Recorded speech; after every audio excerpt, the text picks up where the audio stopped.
السؤال: كيف يطمئن المسلم إلى حسن مستقبله في الآخرة؟ متى أحسن العمل اطمئن، متى أحسن العمل فليحسن ظنه بربه. يقول الله جل وعلا: أنا عند ظن عبدي بي وأنا معه إذا ذكرني. فمتى أحسن العمل وجد في العمل ونصح في العمل حسن ظنه بالله، ومتى ساءت أعماله ساءت ظنونه. فالواجب على المؤمن أن يتقي الله وأن يراقب الله وأن يحذر محارم الله وأن يؤدي ما أوجب الله عليه. ومن علامات ذلك العناية بالصلاة والمحافظة عليها. يقول النبي صلى الله عليه وسلم: جعلت قرة عيني في الصلاة.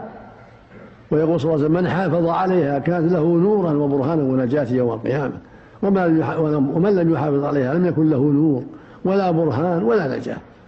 وحشر يوم القيامة مع فرعون وهامان وقارون وأبي بن خلف.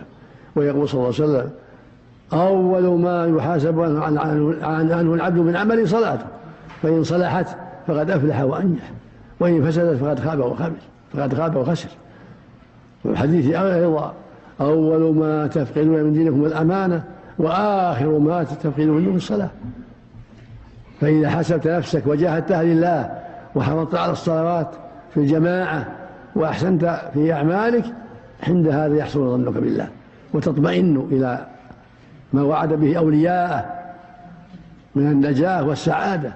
ألا إن أولياء الله لا خوف عليهم ولا هم يحزنون الذين آمنوا وكانوا يتقون لهم بشرى في الحياة الدنيا والآخرة. هم الذين آمنوا بالله واتقوه واستقاموا على دينه هم أولياؤه. فمن أحسن العمل وجاهد نفسه في العمل حسن ظنه بالله.